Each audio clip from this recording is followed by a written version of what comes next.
Radio Publique Africaine.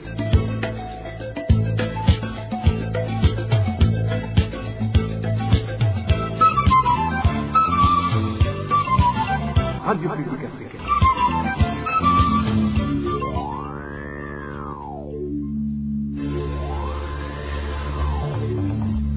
C'est le moment de suivre le journal parlé en français. À la présentation, Janvier Ninina Hazgu.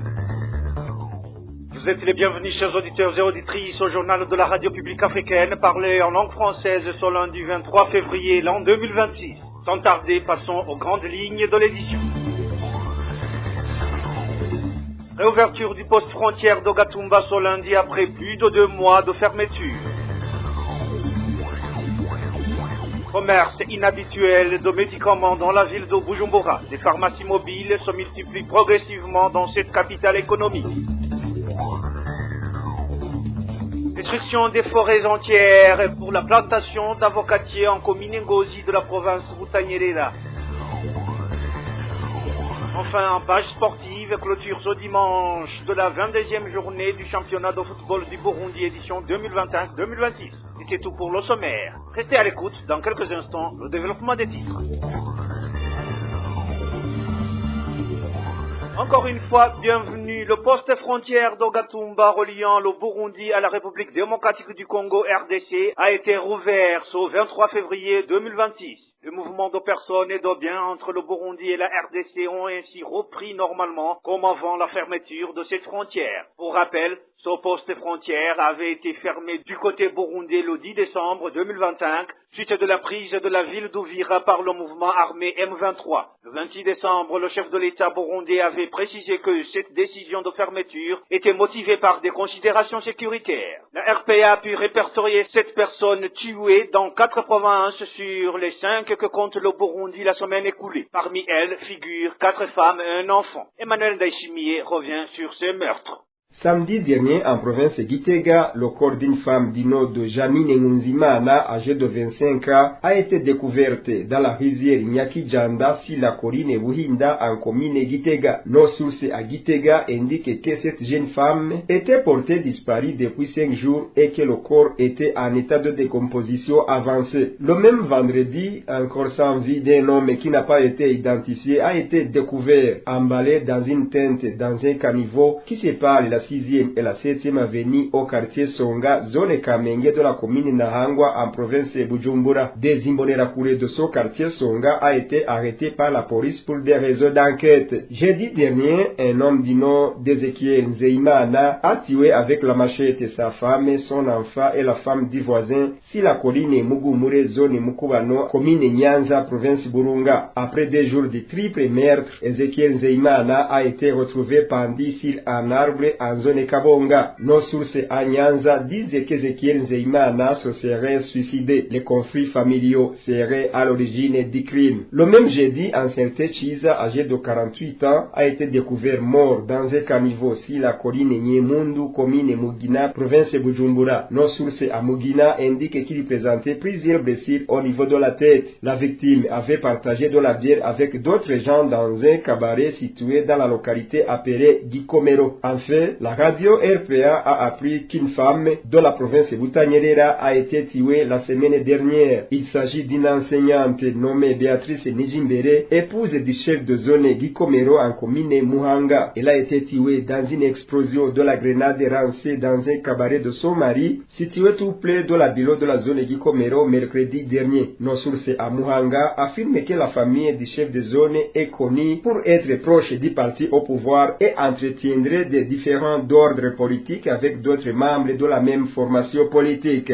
C'était là Emmanuel Ndayishimiye. Page droit de l'homme, la ligne Midi, directrice exécutive du CBDDH, coalition burundaise des défenseurs des droits de l'homme, dénonce l'attitude de la justice et du gouvernement burundais dans l'arrestation des journalistes œuvrant pour le média Jimbere Magazine. Ces journalistes ont été arrêtés le 18 février 2026. Ils ont passé 2 jours au cachot de la zone Ngagara avant d'être libérés provisoirement. La directrice exécutive du CBDDH demande au gouvernement de cesser le harcèlement des journalistes. Elle appelle plutôt à soutenir la liberté et l'indépendance de la presse, ainsi qu'au respect des lois qui régissent la profession. Elle souligne que dans l'exercice quotidien de leur métier, les journalistes œuvrent pour le bien du pays et de la population. Suivez plutôt Elali Nividi, directrice exécutive de la CBDDH. Dans notre déclaration, la coalition burundaise des défenseurs des droits de l'homme, CBDDH, déplore l'acte de violation de la liberté de la presse qui ont été arrêtés, interpellés le 18 février, alors que ces journalistes ont été arrêtés. C'est une intimidation, il n'y avait pas de mandat d'arrêt, il n'y avait pas de chef d'accusation qui est fondé sur le droit. Ils ont été relâchés, mais le dossier est resté ouvert. Pour les journalistes de Jimberi Magazine, ce sont des journalistes qui étaient là pour leur travail, et pour l'intérêt du peuple, mais aussi pour l'intérêt de ce secteur de la justice. Alors, nous considérons que c'est une violation de la liberté de la presse, mais aussi une menace. Imaginez-vous se voir emprisonné, arrêté, y passer des heures, des jours. La liberté de la presse est un pilier de la démocratie. La population burundaise a besoin de savoir comment certaines affaires sont jugées, comment elles sont exécutées. Et ça informe, déplorons aussi l'emprisonnement de Sandra Omuhoza qui a été également interpellée et détenue dans des circonstances aussi obscures. Ils sont victimes de l'arbitraire et nous faisons une recommandation au gouvernement du Burundi afin qu'il arrête l'acharnement judiciaire contre les journalistes. Nous interpellons le gouvernement du Burundi afin qu'ils arrêtent de chosifier la justice, d'utiliser le pouvoir judiciaire comme un outil d'oppression et de répression contre les journalistes. Et nous interpellons le gouvernement du Burundi pour qu'il libère Sandra Omuhoza, que la justice puisse agir selon le droit et que Sandra Omuhoza soit libérée sans condition. Nous demandons au gouvernement du Burundi de respecter la liberté de la presse, mais aussi le droit à l'information. C'était Elali Nividi, directrice exécutive de la CBDDH. Une courte pause, puis nous abordons la page gouvernance de cette édition. RPA. Les habitants de différentes collines composant la zone Murungurira en commune Kirundo de la province Butanyerera, en particulier ceux appartenant aux partis politiques d'opposition au CNDD-FDD au pouvoir, se disent profondément préoccupés par les contributions financières qui leur sont régulièrement exigées pour la construction de la permanence de ce parti au niveau zonal. Ces habitants affirment que personne ne peut franchir les barrières de contrôle sans présenter un récit prouvant qu'il a déjà versé cette contribution. Les détails avec Hervé Niyuhil. Dans la matinée de ce dimanche, des jeunes affiliés aux Imonakure ont érigé une barrière au centre des négoces situé sur la colline Sousa, en zone Murungurira, commune de Kirundo. Selon des témoignages recueillis sur place, ces jeunes, munis de gourdins, obligeaient toute personne franchissant cette barrière à verser une contribution destinée à la construction du siège du parti CNDD-FDD au niveau de la zone, ou à présenter un récit attestant qu'elle s'était déjà acquittée de cette contribution. Des parties qui ont commencé tôt dans la matinée de ce dimanche, les Imbonerakure munis de récits se sont réveillés et ont installé des barrières sur la route, sur la colline de Sousa, au centre commercial. Aucune personne de cette zone n'était autorisée à passer sans présenter un récit attestant le paiement de la contribution destinée à la construction du siège du parti CNDD-FDD. D'après les habitants de la zone Murungurira, cette contribution est exigée à toute personne âgée de 18 ans et plus. Une situation que de nombreux citoyens qualifiés de harcèlement, d'autant plus qu'ils affirment vivre déjà dans une grande précarité économique. Il est exigé 2000 francs par ménage pour toutes les personnes âgées de 18 ans et plus. Les commerçants doivent payer 10 000 francs selon la nature de leurs activités. Les associations locales sont également tenues de verser 10 000 francs, tandis que les coopératives doivent s'acquitter d'une contribution de 50 000 francs. Les habitants estiment qu'il s'agit d'une injustice et d'une forme d'intimidation car on oblige les gens à verser de l'argent par contrainte alors qu'ils vivent déjà dans la pauvreté. Face à cette pratique, des habitants, en particulier ceux issus des partis politiques d'opposition, demandent que ces agissements cesse immédiatement. Ils insistent sur le fait que toute contribution devrait rester volontaire et non imposée par la contrainte. La rédaction de la radio publique africaine a tenté de joindre le secrétaire zonal du parti CNDD-FDD à Mulongurira, Clément Nyondemi, afin d'obtenir sa réaction. Ce dernier a indiqué par téléphone qu'il ne disposait d'aucune information à ce sujet et a invité les journalistes à se rendre dans son bureau. De son côté, le chef de la zone Mulongurira n'a pas pu être joint jusqu'au moment. Il convient de préciser que, selon les informations recueillies, les contributions collectées sont remises aux responsables du CNDD-FDD sur chacune des collines de la zone, transmises ensuite aux responsables zonales du parti, tandis qu'une autre partie est versée sur un compte de la COPEC ouvert à Kirundo. Merci à Hervé Niouhiri. Le gouvernement du Burundi devrait s'atteler à la résolution du problème de salaire insignifiant des enseignants plutôt que de se pencher seulement au remplacement de ceux qui abandonnent leur service pour cette cause. Point de vue d'Antoine Manouma, président de la Fédération nationale des syndicats du secteur de l'enseignement et de l'éducation du Burundi, FENASEB en sigle. Une réaction consécutive au récent discours du ministre de l'Éducation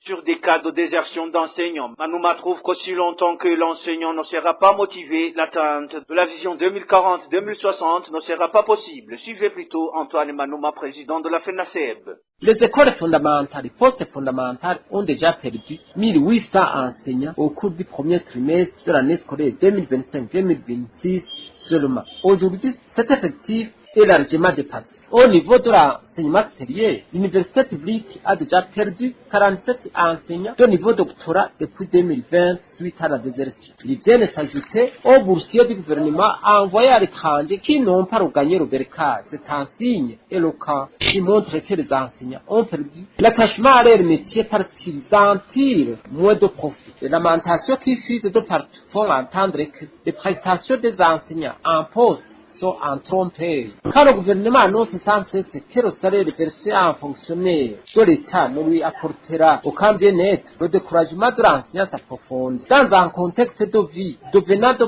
plus en plus cher, les conditions de vie de l'enseignant se détériorent sans cesse. Dans ces propos, le ministre en charge de l'éducation a souligné que le gouvernement se trouve dans l'incapacité de revoir à la hausse de rémunération des enseignants. Dans pareilles circonstances, les écoles resteront presque vides d'enseignants. Encore une fois, nous voudrions rappeler que le remplacement des enseignants partis n'est pas une solution durable, car même les nouveaux recrues resteront sur le qui-vive, attendant ainsi que les conditions exigées soient réunies pour rejoindre leurs frères et sœurs, car le poids de la misère est ressenti par tout le monde. Quand le président de la République a déjà annoncé que le pays dispose d'un champ minier en phase de maturité et de la moisson est en cours, nous n'hésitons pas de croire que l'accroissement de l'économie nationale s'en suivra. Et il faut que l'éducation soit parmi les secteurs prioritaires à financer pour fidéliser les enseignants, car elle est la base de l'avenir de la nation et la réalisation de la vision 2040-2060. L'atteinte de cette vision sera possible si le pays dispose d'intellectuels compétents dans tous les secteurs de la vie nationale. C'était Antoine Manouma, président de la Fédération nationale des syndicats du secteur de l'enseignement et de l'éducation du Burundi, FENASEB en sigle. Le rapport de l'Organisation internationale contre la corruption Transparence internationale montre que le Burundi figure parmi les 7 premiers pays au monde les plus touchés par la corruption. L'organisation Olicom, qui lutte contre la corruption au Burundi, constate que les choses se sont dégradées depuis que le chef de l'État ait déclaré qu'il allait prendre en main le problème de la corruption dans le pays. Selon Gabriel Rufiri, fondateur de l'organisation, un petit groupe de militaires généraux tient le pays à genoux car ils sont les plus grands hommes d'affaires que compte aujourd'hui le pays. C'est ce qu'il a déclaré ce lundi dans une conférence de presse avec les médias. Suivez Gabriel Rufiri. La corruption, depuis longtemps, est considérée comme une menace grave sur la vie du pays tout entier. Je vais me focaliser seulement sur le rapport qui vient d'être publié par Transparence internationale. Le rapport a été publié le 10 février 2026, donc il y a 10 jours. Le Burundi vraiment se trouve dans la croisée des chemins en matière de lutte contre la corruption. Je vous donne un exemple. En 2005, le Burundi était classé parmi les 20 pays les plus corrompus au monde. À cette époque-là, le Burundi venait de ratifier la Convention des Nations Unies contre la corruption, était parmi les 20 pays les plus corrompus au monde. Aujourd'hui, le Burundi est parmi les 7 pays les plus corrompus au monde. Imaginez, en 2005, parmi les 20 pays, aujourd'hui parmi les 7 pays les plus corrompus au monde. À cette époque, le Burundi avait autour de 20 points sur ça. Aujourd'hui, le Burundi a 17 points sur ça. Et aujourd'hui, tout le monde le dit et le sait, dans tous les secteurs de la vie publique, il y a la corruption. Et cette corruption est accentuée par la confusion qui existe entre les commerçants du secteur privé et les commerçants du secteur public. On peut citer vraiment beaucoup de choses. Ici, je dois même vous dire que des discours, souvenez-vous de des discours, de des messages, que le président de la République du Burundi a donné, ce qu'il avait accepté de faire, il n'y a aucune promesse qui a été mise en application. Mais je dois vous dire que dans un pays où il y a un groupuscule d'individus aisés au pouvoir et tout autour du pouvoir, les conséquences, vous les sentez dans la vie quotidienne des Burundais. C'était Gabriel Rufiri, président de l'OLICO. RPA. Page société de cette édition, prolifération des pharmacies mobiles dans la ville de Bujumbura. Certains des vendeurs ont comme stock les poches de leurs habits. Cependant, il existe une autre catégorie de vendeurs évolués qui ont transformé leurs véhicules en pharmacie. Les détails avec Eric Nyonzi. Les lieux les plus connus pour la vente illicite des médicaments en mairie de Bujumbura sont entre autres l'espace communément appelé Kumapine. C'est au nord-est du site qui jadis abritait le marché central de Bujumbura. Ce lieu est le plus célèbre. Il existait avant que même le marché central ne soit incendie. Les vendeurs à ce lieu n'ont comme stock que les poches des habits dont ils portent. Ils sont considérés comme ayant un maigre capital. Le deuxième lieu est situé sur l'avenue de la Victoire. Il est le plus récent. Ce lieu a été choisi parce qu'il se trouve dans le secteur où est implanté pas mal de pharmacies de gros en mairie de Bujumbura. Il concurrence parfois ces pharmacies. Les vendeurs à ces lieux sont considérés comme c'était enrichis. Leur stock se trouve dans leurs véhicules. Ils les gardent dans les environs et vont s'asseoir quelque part en attendant des éventuels clients. Selon les enquêtes de la RPA, d'autres encore conservent leurs marchandises, les médicaments, dans les magasins qui ne sont pas loués de ce lieu. Des médicaments de plusieurs sortes y sont vendus. Toutefois, pour un des vendeurs, ce sont les médicaments qui sont plus chers qui sont les plus rentables pour eux. La rédaction de la RPA a contacté la ministre de la Santé publique, Lidwine Baladane. Elle a indiqué qu'elle pourra consulter les rapports sur table pour savoir si un tel commerce a été signalé. Merci à Eric Nyonzima. L'avenue des États-Unis, une route relevant du domaine public de l'État située au quartier Kigobe, commune Naangwa, dans la ville de Bujumbura, se trouve dans un état de dégradation avancé caractérisé par la présence de nombreux nids de poules. Les usagers et conducteurs de véhicules empruntant régulièrement cet axe qui se sont confiés ce lundi à la RPA dénoncent une situation qui complique considérablement la circulation, en particulier durant la saison des pluies où ces dégradations deviennent plus profondes et dangereuses. C'est un reportage signé David-Claude Bananaï. Cette route part précisément des environs du poste de police du commissariat général des immigrations et rejoint l'avenue Ngezigisabon dans la ville de Bujumbura, se trouve actuellement dans un état de dégradation avancé. Selon plusieurs usagers, cette route est fortement menacée par de nombreux nids de poules remplis d'eau, une situation qui complique sérieusement la circulation. Cette route est fortement dégradée, envahie de nombreux nids de poules, au point qu'il est difficile d'imaginer qu'elle ait autrefois été goudronnée. Lors des pluies, la situation devient particulièrement critique.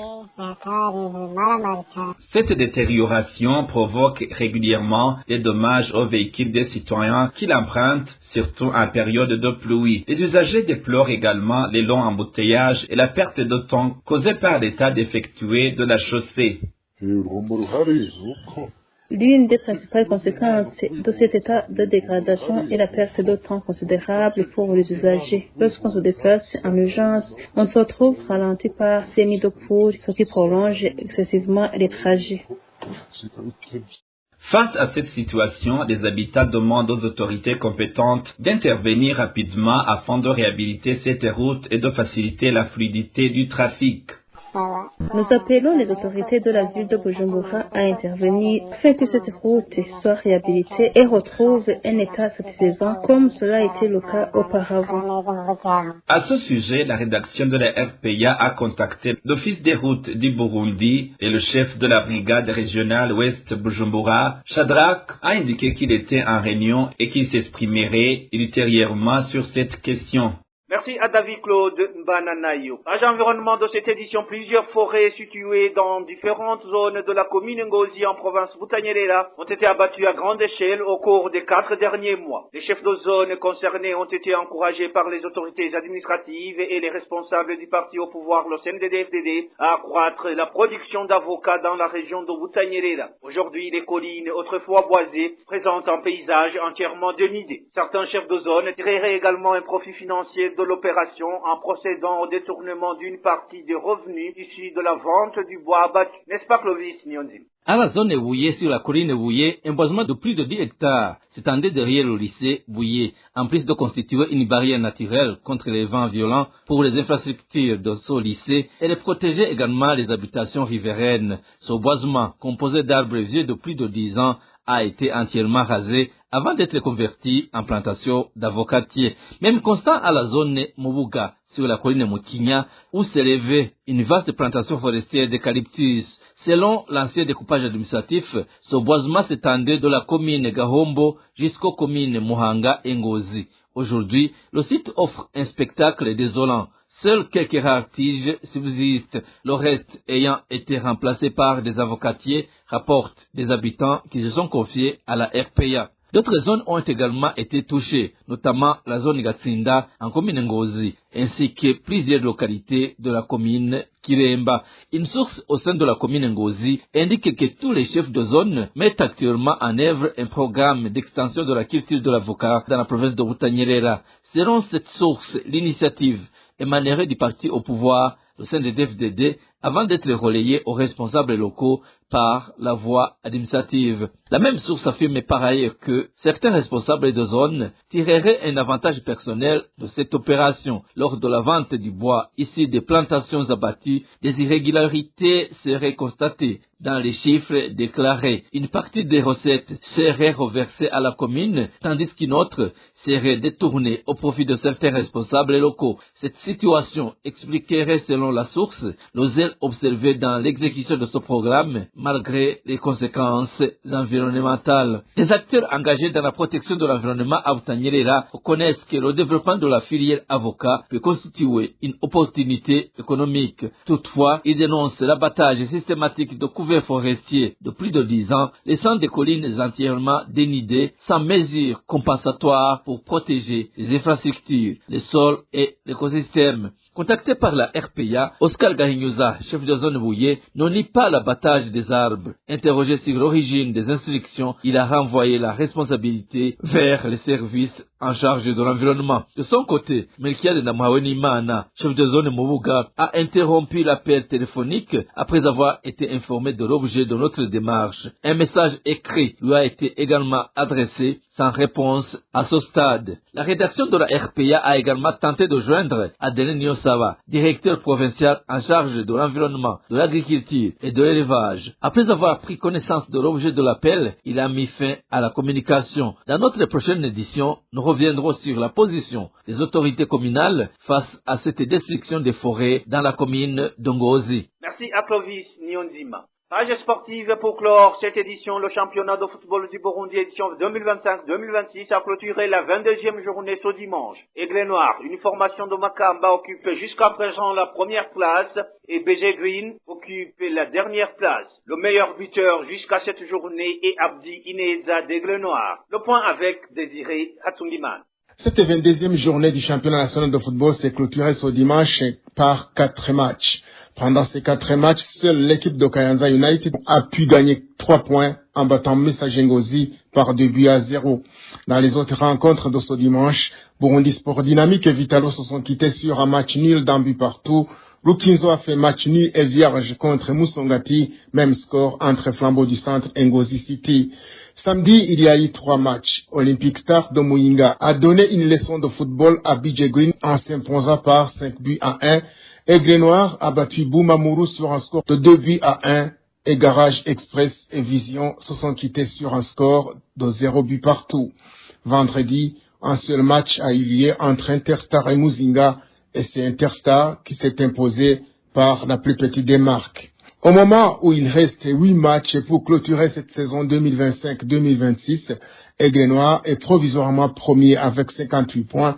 En deuxième position, vient Flambeau du Centre avec 45 points. Et Boumamourou complète le podium avec 43 points. En bas du tableau, à la 14e place, se trouve Burundi Sport Dynamique avec 16 points.